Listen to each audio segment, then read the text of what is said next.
Finally मन्नत आदि को छुड़वा कर ले आई है बॉबी सलूजा के चंगुल से। जी हाँ, ऐश्वर्या और बॉबी सलूजा ने जो चंगुल बिछाया था आदि को किडनैप करके, शालिनी को पूरा प्लान बनाया था कि शालिनी को इसी तरीके से ब्लैकमेल किया जाएगा और शालिनी से गलत और झूठा बयान मीडिया के सामने दिलवाया जाएगा। बस यही प्लान था बॉबी सलूजा और ऐश्वर्या का। लेकिन आपको बताएं, मन्नत पहुंची जहां पर आदि रखा हुआ था किडनैप करके, वहां तक। उसके बाद बॉबी सलूजा ने मन्नत को एक तरह से ट्रैप कर लिया था।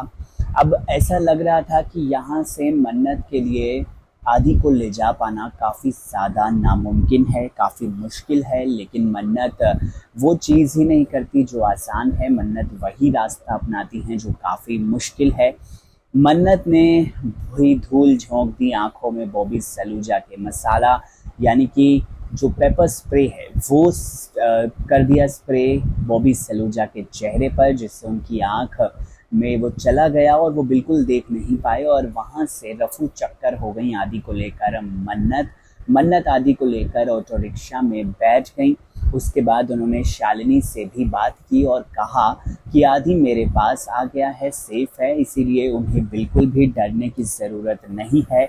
मीडिया के सामने प्रेस कॉन्फ्रेंस में अब शालिनी सच बोल सकती है, बॉबी सलूजा की सारी सच्चाई सामने ला सकती है और एक तरह से इंसाफ कर सकती है वो खुद के साथ, और खुद के साथ हुई उस हरकत में वो कुछ कर सकती है। लेकिन हुआ उसका उल्टा ही, जो कि मन्नत को ही भारी पड़ गया।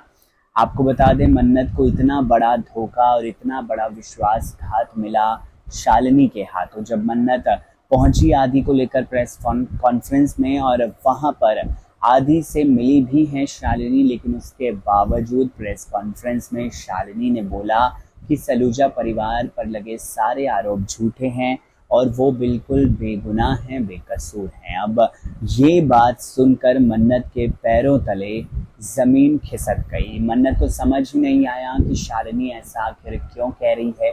वो बार बार शालिनी को कहती रही कि तुझे बिल्कुल डरने की ज़रूरत नहीं है, तुझे बिल्कुल घबराने की ज़रूरत नहीं है। लेकिन देखिए, शालिनी ने तो अपना डिसाइड कर लिया था। शालिनी बीइंग शालिनी, मन्नत चली थी शालिनी को इंसाफ दिलाने, लेकिन शालिनी ने खुद ही मन्नत को सभी के सामने झूठा साबित कर दिया और शालिनी अपने बयान से पलट गई। शालिनी ने जो सच बोलना था उन्होंने वो नहीं बोला और झूठ बोला। और ये सारी बातें सुनकर विक्रांत को काफ़ी गुस्सा आया मन्नत के ऊपर कि मन्नत अभी भी उसके परिवार वालों को बेगुनाह नहीं बता रही थी और उसके परिवार वालों पर आरोप लगा रही थी। मन्नत ने काफ़ी कोशिश की, आपको बताएं, बहुत सारे बातें की उसने, बहुत सारी चीज़ें कही उसने कि आपको गुनहगार को सज़ा दिलवानी चाहिए, आपको उसको पुलिस स्टेशन, पुलिस में, जेल में भेजना चाहिए। लेकिन देखिए, किसी ने भी मन्नत की नहीं सुनी, क्योंकि शालिनी ने जो बयान दिया वो मन्नत के फेवर में दिया ही नहीं। फिर शालिनी के भाई से भी पूछा गया। मन्नत ने ही कहा कि बच्चे तो बिल्कुल झूठ नहीं बोलते, आप एक बार इससे पूछ कर देखिए। आदि ने भी बिल्कुल वही बयान दिया जो उसकी बहन ने इशारों से उसे कहने के लिए कहा। बहन ने कहा कि मना करना कि तुम्हें किसी ने किडनैप नहीं किया, और आदि ने बिल्कुल वैसा ही किया। अब मन्नत पूरी तरह से झूठी साबित हो गई सभी के सामने। लेकिन इसके बाद तो ट्विस्ट आना बाकी था। बड़ा ट्विस्ट तो उसके बाद ही आया। इसके बाद मन्नत ने भी कुछ सवाल पूछे कि क्या मेज़बानी में लड़कियां सेफ हैं, क्या मेज़बानी में लड़कियों को काम करना चाहिए, जिस पर ऐश्वर्या ने मीडिया के सामने जवाब दिया कि एक टैक्सी सर्विस शुरू की है जो कि लड़कियों को देर रात उनके घर पहुंचाएगी। इसके बाद एक बहुत बड़ा अनाउंसमेंट ऐश्वर्या ने किया। उसने कहा कि शालिनी के साथ सलूजाज के बेटे की शादी होगी। ये अनाउंसमेंट सुनकर, ये ऐलान सुनकर खुद मन्नत और विक्रांत और पूरा सलूजा परिवार भी सकते में आ गया, शॉक्ड हो गया।